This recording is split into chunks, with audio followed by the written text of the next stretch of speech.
Mga pinagada ko mga kaiksunan malipay no sa nga pagpakiguban kaninyong tanan karon ning nagyugto no sa nitong tulmanon tingog sa paglaom special edition nga magatagi kini sa pulong sa Dios nga naanay kini pinagi sa Sabbath School Quarterly Lesson nga giplastar kini pinagi sa Sabbath School Department of the General Conference of the Seventh-day Adventist Church. Lesson number 3 for April 20, 2024. Ang suhito nagkanayon, light shines in the darkness. Ang kahayag misidlak diha sa kangit-ngit.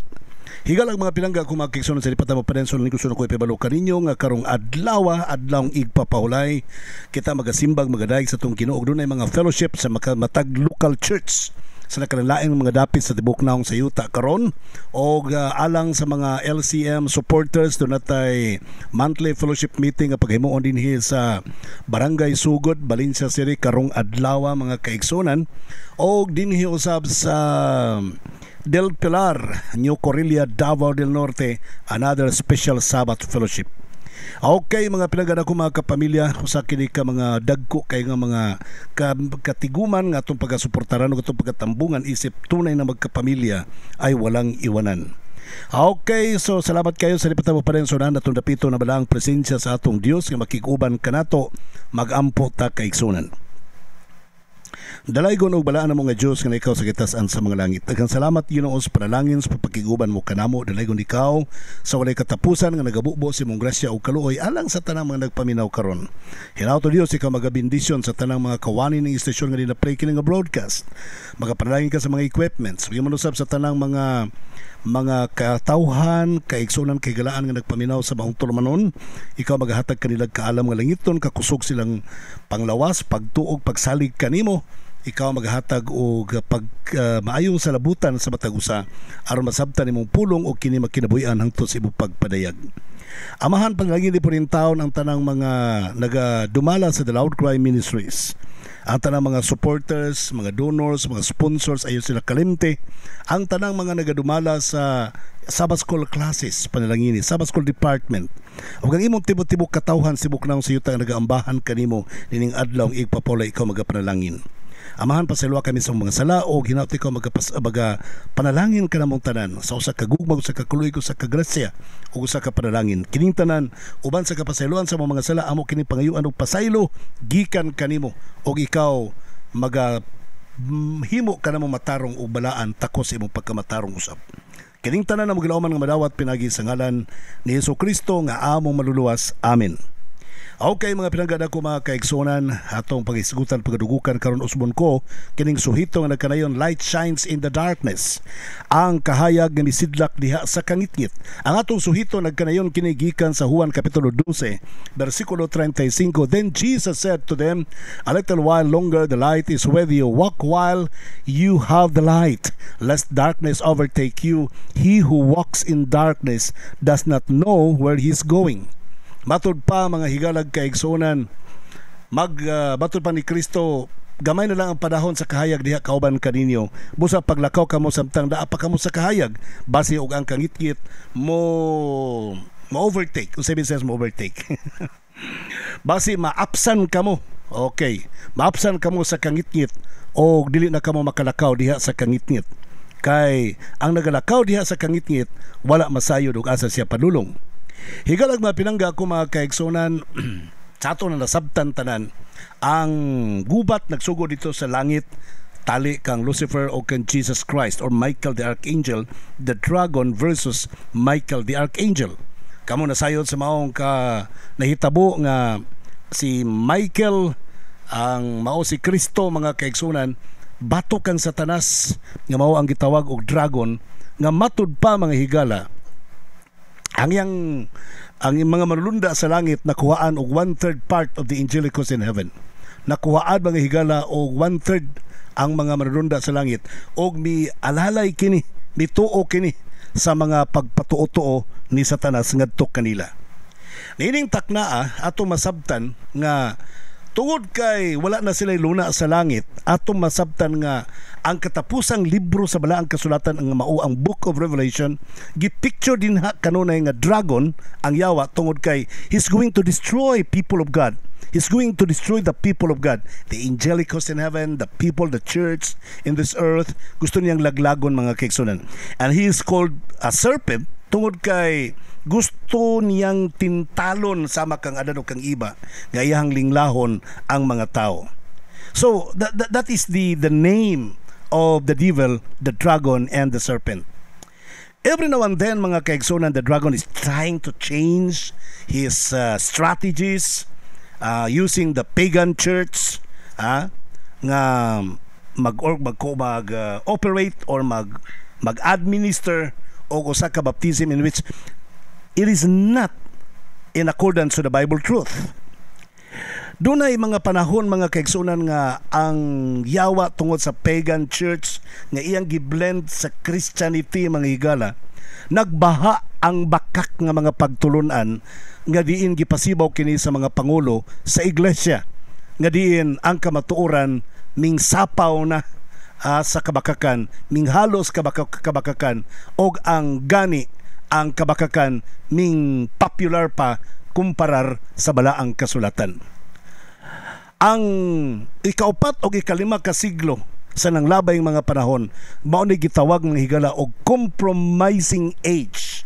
Mao na mga panahon nga naga-compromise garin ang church as what I have told you during these years, the 4th and the 5th century, mao'y pagblend sa Christianism o sa paganism.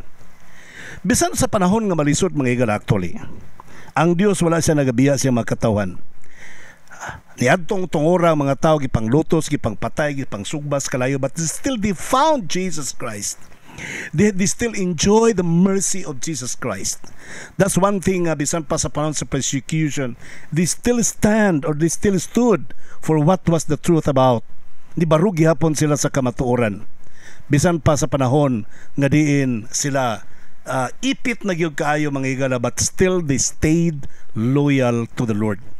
Di barugi hapon sila nga mga loyal sa atong Diyos.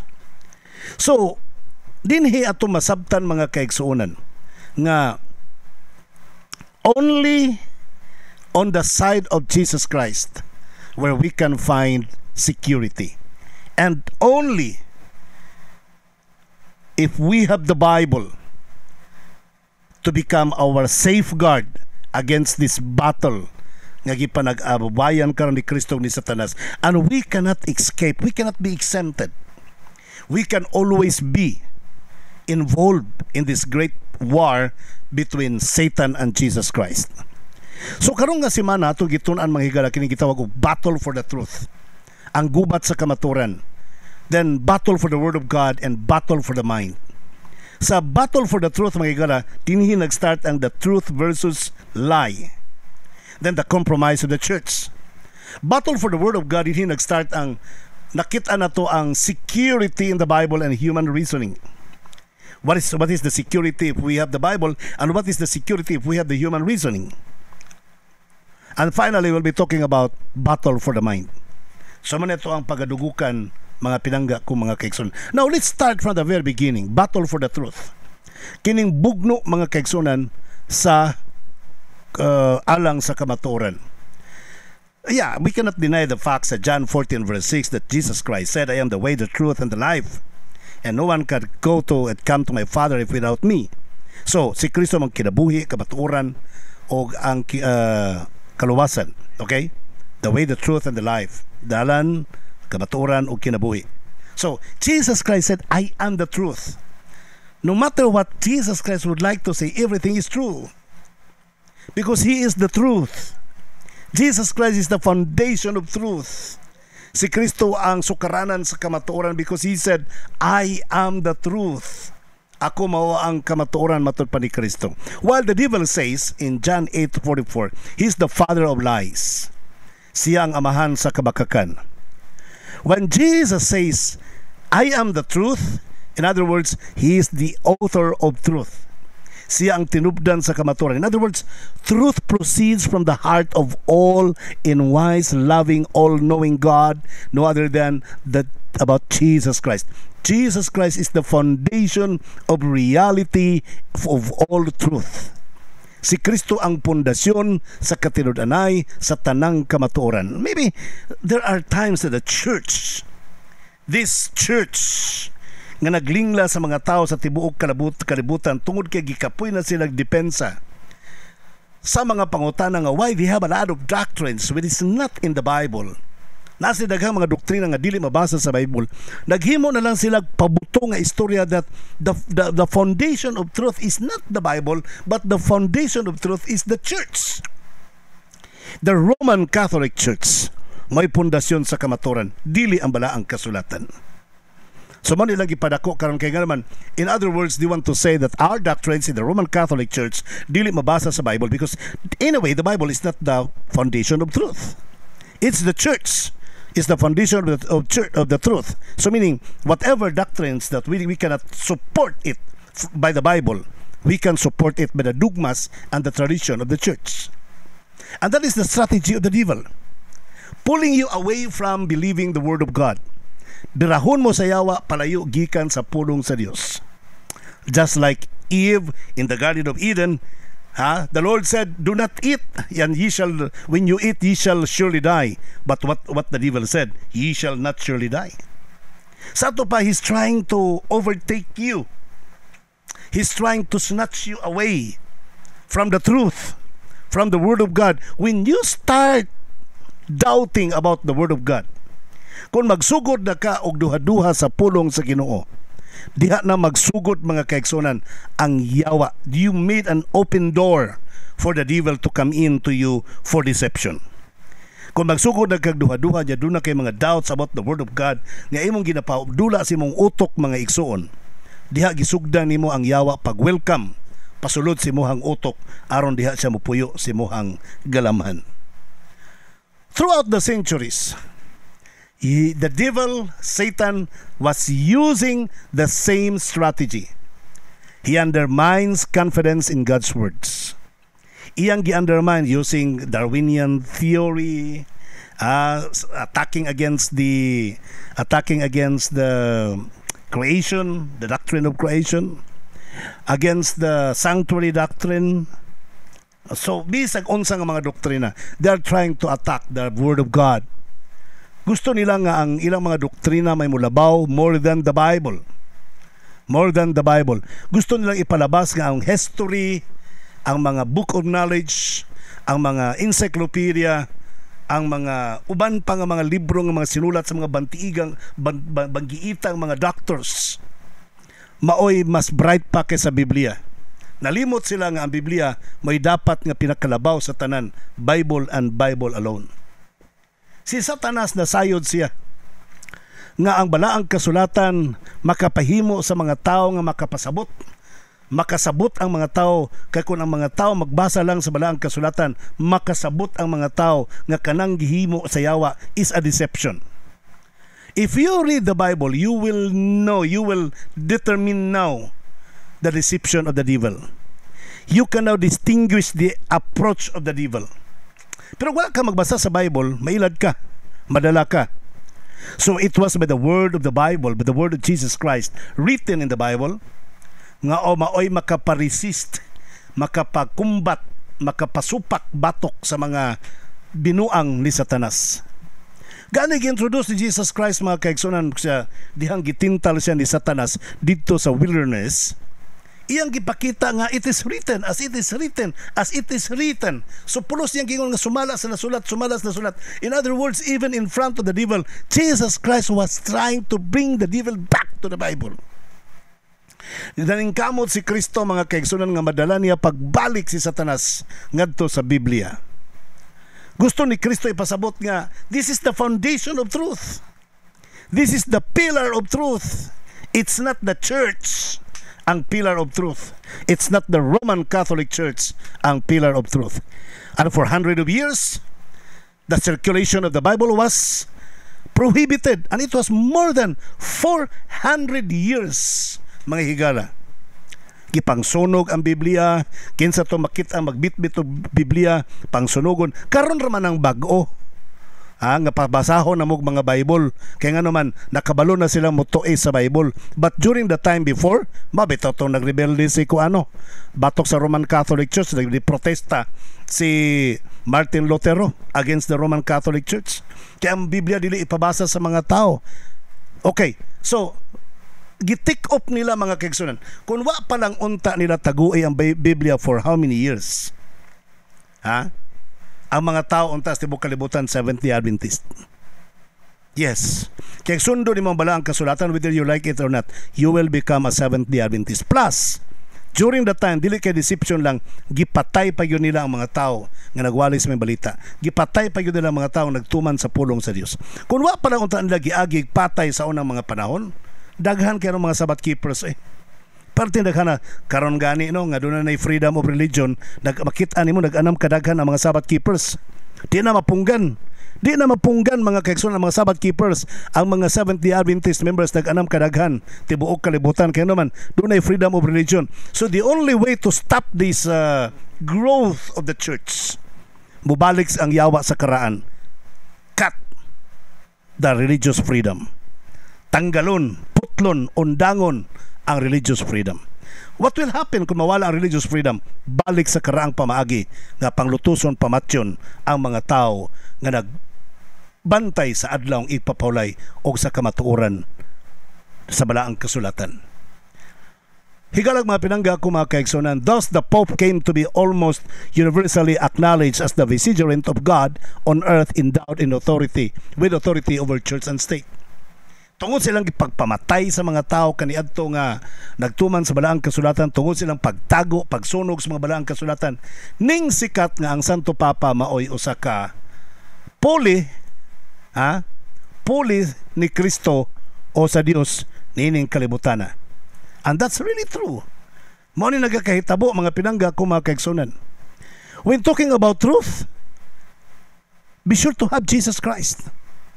Because Jesus Christ is the truth. As what I have told you in John 14:6, I am the way, the truth, and the life. So everything in Jesus is truth. Ang tanan nga na kang Kristo mga kaigsunan kamatuoran, everything trustworthy, everything that is true comes from Him, and His truth produces life in us. Kining kamatuoran nga naa kang Kristo mo ni nagproduce kanato kinabuhing wala katapusan. While in comparison in the devil, all is in him is deception, malicious subtlety, adulterated truth, na ikamatuoran pero gisagul-sagulan na. Okay, and that lie starts from him. So, sa confrontation nato mga kaigsunan with the enemy, si Kristo ni gamit siya og Bible truth, the Word of God, as it is written, as what I have told you kaganina. Therefore, ang yawa gusto siya nga mo destroy sa Bible. Tanawan ni mga doktrina karon sa mga tao. Pag maipit sila sa Bible, ay maling salin yon. Maling salin, wrong translation. Kayong Biblia ay maling salin. Kaya nga, hindi tayo makapapaniniwala dyan. No? Hindi natin paniwala ang Biblia dahil walang Bibliang perpekto. Yan ang sinasabi ng yung mga ministro ng kahit ano-ano klaseng mga iglesia o mga simbahan, yung whose doctrines are not in accordance to the Bible. Pag merong doktrina na gustong ipangaral ng mga ministro at dahil sa kanilang doktrina na gusto nilang ipangaral, sisirain nila ang Biblia, ay huwag na lang kayong maniniwala dyan. Hindi ka paniniwalaan ng klaseng doktrinang ganun. Dahil lang sa doktrina nila, isabi nila na ang Biblia ay maling salin, ay nako. Hindi yan. Hindi yan ang strategy ni Jesus Christ. Dahil ang gusto ni Jesus Christ, Bible and Bible alone. Ang gusto ni Satanas, gagamit tayo ng history. Gagamit tayo ng encyclopedia. Dahil yung Biblia ay hindi kumpleto. May mga maling salin doon sa Biblia. Paano yun mapapaniwalaan yung doktrinang ganon na hindi galing sa Biblia lahat ng mga informasyon? Pag hindi makatayo na ang klaseng doktrina, kapag meron kayong doktrina hindi makatayo ang naggamit ang Bible and Bible alone, huwag na lang yung paniwalaan yung klaseng doktrina na yun. Dahil yung doktrina na yan ay gawa-gawang devil. Ginimo na ni Satanas mga kaigsunan kana nga klaseng doktrina. Busa, remember he's called dragon, because he's going to destroy you. He's called serpent because he's going to deceive you. Try to remember during the Middle Ages. Middle Ages. What did the Roman Catholic do? How the Roman Church brought fighting against the church and calling the church, the faithful ones, as hereges. Pinatay ang mga taong gustong sumunod sa Biblia. Ilang gipamatay ang mga taong gusto mo sunod sa Biblia. And they alleged them as hereges, witches, mga ungo, mga wakwak. Yun ang sinasabi nila, yung mga aligasyones nila. So, pinatay sila mga kaigsunan. So, tungod adto ang mga tao na hadlok na mobarog sa kamatuoran. But there are still some few nga nibarog sa kamatuoran. Naapay mga pipilangan ning barog sa kamatuoran mga kaigsunan. That's why when Jesus Christ said, I am the way, the truth, and the life, no one comes to the Father except through me, then let's go to Jesus Christ because He is the truth. Siya ang kamatuoran mga pinangga ko mga kaigsunan. Now, next, let's go to the transcendence of the church. The transcendence of the truth of the church mga pinangga ko mga kaigsunan. Transcendence meaning the state or fact of lasting only for a short time. Meaning transitory nature of the church. Ang iglesia mga igsuon ni tilaw nakasinati og hinanali nga kinabuhi. Nakatilaw sila hinanali nga kinabuhi. And that was the persecution time. Pero kanang hinanali was, it happened in 1,260 years in the fulfillment of the prophecy. Sumala sa Acts chapter 20 verse 29 to 30. Matod pa, I know that after I leave, savage wolves will come in among you and will not spare the flock. Even from your own number men will arise and distort the truth in order to draw away disciples from them. Matod pa ni San Pablo, nabilin-bilin sa istorya, pagbantay mo, kay human ko makabiya kanyo dunay mga luog, mangtas, nga mga lubo, nga moabot din ha, usa kaninyo, unya dili maluoy sa panon, unya gikan pagyud mismo kaninyo, doon ay mga katawhan kaigsuunan nga mubarog gikan kaninyo aron sa pagbalitad sa kamatuoran aron makapangdani og mga sumusunod ngadto kanila. So mo ni nagakahitabo mga kaigsuunan. This was the farewell speech of Paul for the Ephesians. Gi-express ni San Pablo nga dunay external and internal problems nga atubangon ang iglesia. Moatubang sila in the future og mga kalisdanan. External, kadunay gitawag og predators. Paul called them wolves. And it happened in the year 64 to 311. Sa Serdica Edict of Tolerance sa mga kaigsunan, ang iglesia nag-anto sa mamangtas, mabangis nga pagpanglutos gikan sa Roman Church. Gikan sa Roman Church. Gibak-apan sa Roman Empire. The church and state were working together during the time. So, 64 AD to 311. Hangtod di padayon pagyud na mga higala. Nabuo na ang Papal Church during the time sa 311. After 311, may padayon pag hangtod sa 538 AD. Hangtod sa bidagan pa nga to sa 1798 Anno Domini. Not only that, matod pa San Pablo, doon ay mga tao, perverse men, nga mubarog nga binalitad ang mga istorya. Naitabo ni siya sa mga 4th century. 4th century human gideklarar ni Constantino ni atong 321 Marso 7. 321 Anno Domini. Didto mga higala iyang giproklamar ang pinakaunang sandilo. Balaod nga ang Domingo tahuron, hatagan o pinasahi nga pagtagad. Dito ang iglesia daw nabahin. Di ay si Constantino Pagano was converted into Christianity. So ang Christianity walay choice.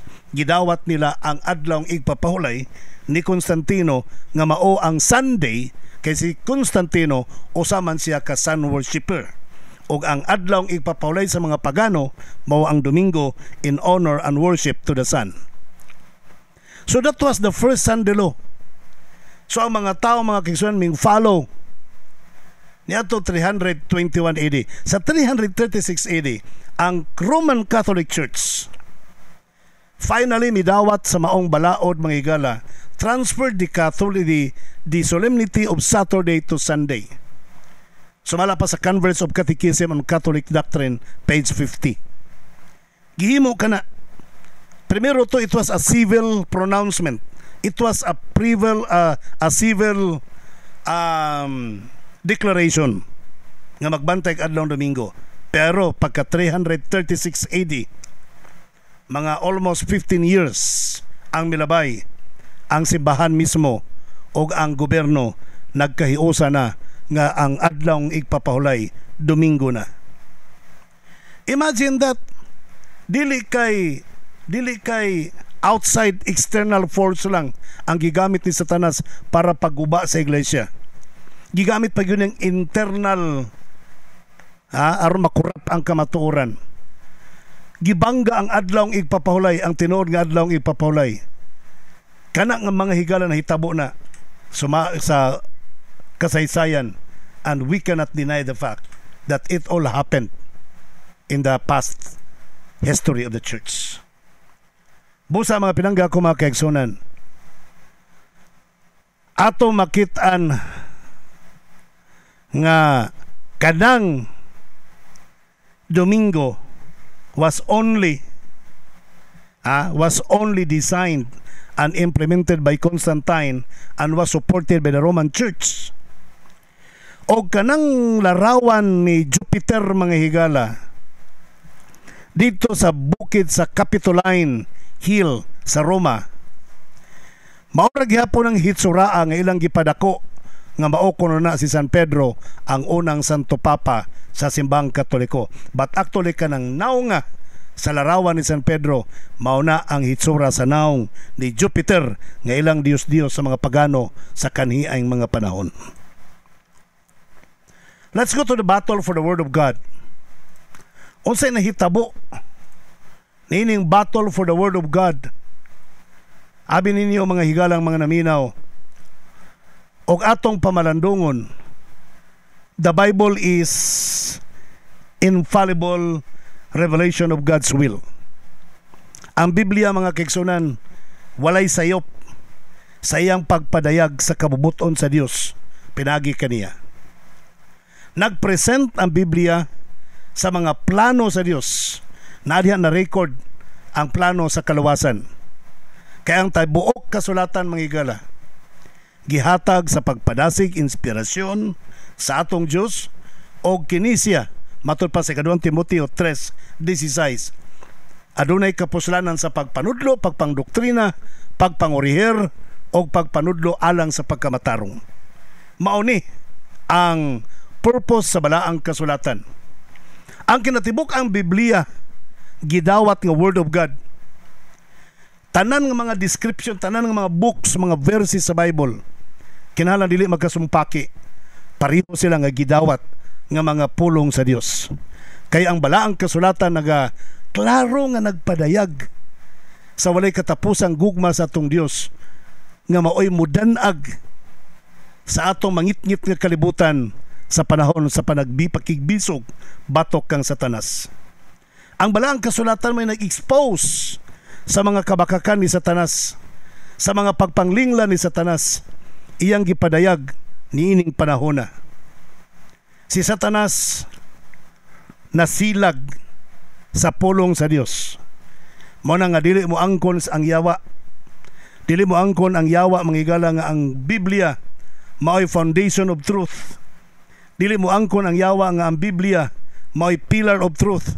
Ang iyang angkonon nga pillar of truth, foundation of truth, mao ang simbahang Katoliko. Mao na giangkon ni Satanas, may doktrina ni Satanas mahigala. Mao na yung ginahimo sukad pa kanetog hangtod karon kay nasayon si Satanas nga ang iyang doktrina sa iyang simbahan dili makita, dili mabasa sa balaang kasulatan. Busa maski padako niya ang mga sinulatan, dugma, canon books, tradition sa simbahan Katoliko nga maoy kamatuoran kaysa Biblia, dili niya na madawat ni Satanas. So nining panahon na depende na sa inyo kung magpailad mo ni Satanas. Kay abi ninyo mga higalag kaigsunan, alang sa imong kasayuran, ang atong kaluwasan, ang atong kasiguruhan, naas bala ang kasulatan. Sa Juan 17:17, matud pa ni Jesus Christ, sanctify them by the truth, and your word is truth. Balaana sila sa imong kamatuoran, og ang pulong sa Dios mao ang kamatuoran. In other words, the Bible, the word of God in the Bible is the truth that will sanctify you. Matud pa ni Salmista David, your word is a lamp for my feet, a light on my path. Psalms 119:105, ang imong pulong o Dios mo'y lampara sa akong mga tiil, kahayag sa akong mga dalan. Matud pa, the unfolding of your words gives light, it gives understanding to the simple. Ang imong pagpadayag sa imong mga pulong naghatag og kahayag, naghatag og salabutan sa mga taong yano niini nga kalibutan. What about human reasoning? What about the human reasoning, mga higala? Sumala sa Proverbs 16:25, there is a way that appears to be right, but in the end it leads to death. Dunay pananaw nimo nga murag tama, sakto. Oh, pero walang kakibalo nga ang padulngan ni ana mao ang kamatayon. Kung ang Dios mo'y nag-inspire, nagpadayag, nagpadasig sa balaang kasulatan, kinsa may dapat ma-interpret ni ana? Sa 2 Peter chapter 1 verse 20, no private interpretation please. Everything must be upon or must be dependent to the inspiration and the guidance of the Holy Spirit. Sa John 14:26, the Holy Spirit will help you understand the Word of God. So sa atong pagbasa sa balaang kasulatan, let's invite the Holy Spirit to guide us aron masabtan nato og unsa ang buot pasabot sa balaang kasulatan.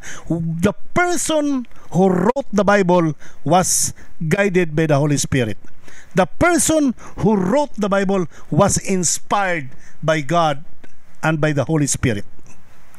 Ikaw pod nga nagbasa sa Biblia para masabtan nimo ang mga pulong nga iya sa balaang espiritu, you need also to be inspired by the Holy Spirit. Kinahanglan po kang i-inspirar po ka sa balaang espiritu aron masabtan po nimo ang balaang kasulatan, or else you cannot understand the Word of God. Di nimo masabtan ang pulong sa Dios. Example, mga higala, sa human reasoning. Example sa human reasoning: Sunday keeping, idolatry, kalag-kalag, Easter Sunday, Christmas.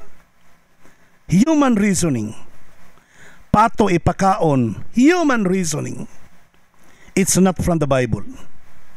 Dili makabarog sa Bible and Bible alone. Kini nga itong tulumanon, mga kaigsunan, for more than 20 years, nanerbisyo kini sa publiko to stand in the defense of our faith as a Seventh-day Adventist members, using the Bible and the Bible alone. Kibalo baya mo, mga kaigsunan, nga there are ways that may appear to be good, but the end is damnation.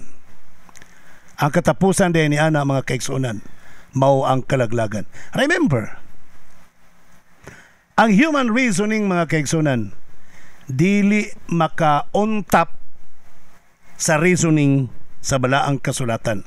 Matod pa ni Sister White sa Selected Messages Volume 1, page 17, spiritual darkness has covered the earth and gross darkness the people. There are in many churches skepticism and infidelity in the interpretation of the scriptures. Many, very many, are questioning the verity and truth of the scriptures.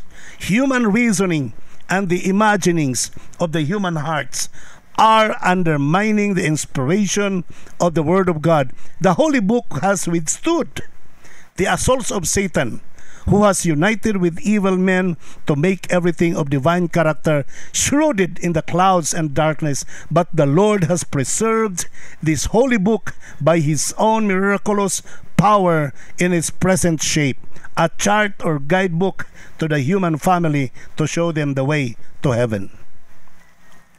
Brethren, spiritual darkness has covered the earth and gross darkness. Pilabihan kadakong kangit-ngit nga mitabon sa tibok kalibutan o sa mga tao niini.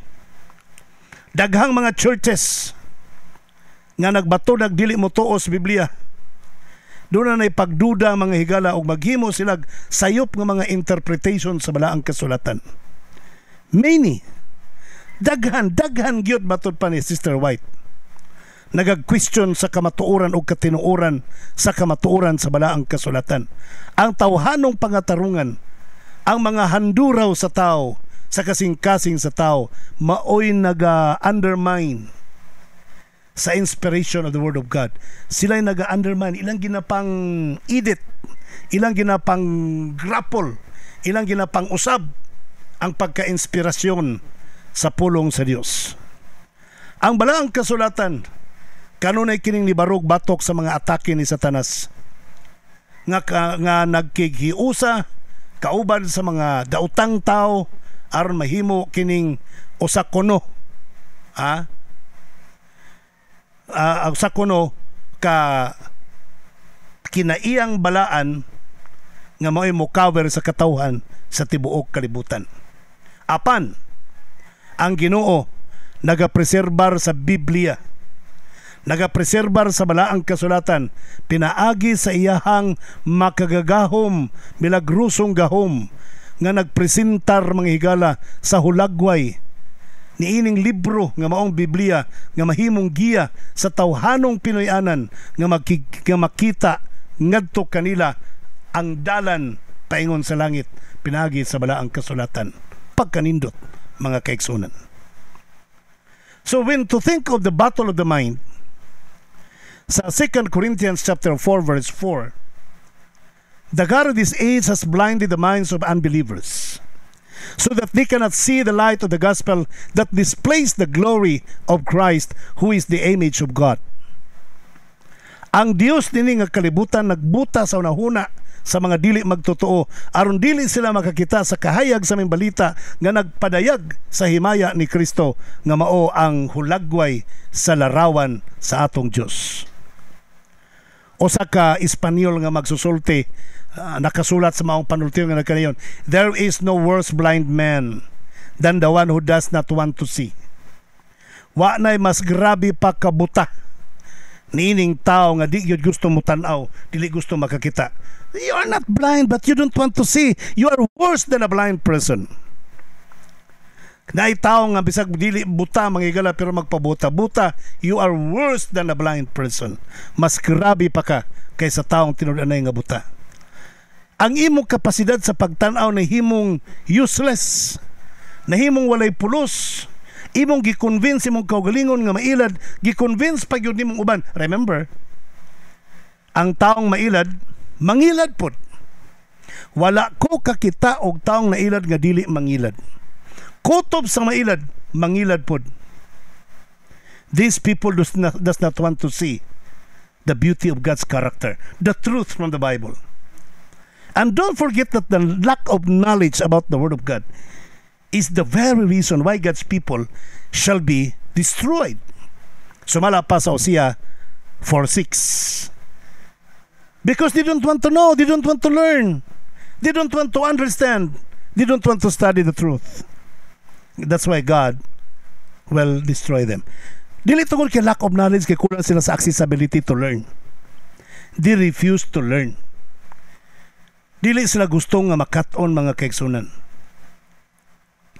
Abi nimo, may everyone does not want to stay in this states of non-understanding the Word of God. Walay tao bisag usa nga ganahang magpabili ni ining kahimtang magpabilin tang dili makasabot sa pulong sa Ginoo. We need to stand and wake up, or wake up and stand and face the light, the truth. Kaya ang atong utok nga natabunan sa spiritual darkness, ayaw mo kalimot that there is a light that shine on from Jesus Christ. Jesus Christ is the light. Si Kristo maong kahayag mga kaigsunan. John 1 verse 5, si Kristo maong kahayag nga nagasidlak sa atong kinabuhi. Ang iyang himaya nagatultol kanato sa dalan sa pagkamatarong pinaagi sa balaang kasulatan. Ni adtong gusto mo dawat sa kahayag, pwede na natong suklan ang kaaway nga mao si Satanas. Pinaagi sa pagpasiga, pag-reflect sa kahayag ni Jesus Christ nga mao ang kamatuoran nga atong masabtan, nga atong ipasiga taliwala sa kangitngit mga kaigsunan. Mao nang kaninyong ulipon sa radyo. Willing kong muadto sa Bohol aron magkigatubang niya ng usa ka pari nga nagwali ng hagit nga ang foundation of truth and pillar of truth mao ang simbahan, dili ang balaang kasulatan. If nobody will go with me, I will go there alone with God. Kabalo ko ang mga bulanon ng mga kaigsunan. Grabe na sila ka-diehard sa Catholicism. I will be there alone with God. Aron atubangon ang challenge sa usa ka Darwinian father, Darwinian priest, o sa iyang mga followers ng mga Darwinians. So dito mga kaigsunan, we will contest the false using the Word of God, nga dili ang simbahang Katoliko may pillar and foundation of truth, but it's Jesus Christ. And si Jesus Christ atong mailahan pinaagi sa balaang kasulatan. Matod pa ni Sister White sa Our High Calling January 10, matod pa niya, all who are traveling the road to heaven need a safe guide. Sayaw na to ritso, ang tanang nag-travel paingon sa langit kinalan og safe guide. We must not walk in human wisdom. Dili ta maglakaw sa atong tawhanon nga kaalam. It is our privilege to listen to the voice of Christ speaking on us. We walk the journey of life, and His words are always words of wisdom. Matud pa mga kaigsunan, usa ka dakong privilege. Usbon ko, matud pa, usa ka dakong privilege sa pagpaminaw nato sa pulong ni Kristo nga nagsulti kanato, nga naglakaw kauban sa tong lakbay, sa tong panaw sa kinabuhi, niining mga pulong nga ginaplitok ni Kristo kanunay nga mao iyahang kalam. Ang atong safety, our only safety lies on following closely after Christ. Ang atong kasiguron maragyod ang sigurado nga pagsunod kang Kristo, walking in His wisdom, maglakaw din siyang kaalam, practicing His truth, magkinabuhi siyang kamaturan. We cannot always readily detect the working of Satan. Dili ba nato dali-dali ma-detect dayon ang trabaho ni Satanas. We do not know where he lays his traps. Di ta kabalog asa dapit ang mga traps ni Satanas. But Jesus, apan si Kristo, understand the subtle arts of the enemy. Nakabalo si Kristo unsa ang binuang ni Satanas. And He can keep our feet in safe paths by His words. Kaya tang proteksyonan ni Kristo nga dili ta malaglag, matitintal, malingla ni Satanas pinagi sa iyang mga pulong. Mga kaigsunan, sorry wala kita oras, no? Ako lang ipabalokan niyo pag-usab nga karong adlaw ipapulay sa kadakong fellowship nga pagahimuon dinhi sa Barangay Sugod, Valencia City, alang sa ka monthly meeting sa The Loud Cry Ministries. Og iyong manusab, usapon kadakong meeting nga paghimuon sa mga LCM supporters din sa New Corelia, sa Del Pilar, New Corelia, Davao del Norte. Tambungan taning tanan mga kaigsunan. Kung taga Bukidnon ka, dito tatambong sa Sugod, Barangay Sugod, Valencia City. Kung taga Davao del Norte ta, dito ta mutambong sa Del Pilar, New Corelia, Davao del Norte. Mga kalaos mo ko, wala kita'y oras sa ngalan na lamang kanimo nga akong kapamilya o ken Jesus Christ. Kaya mga itong great provider, ako sa inyong kapamilya o nimong ulipon sa pagwali sa mga balita, Pastor Israel Villaver, the first magayon kanimo, malipayong adlaw, igpapahulay.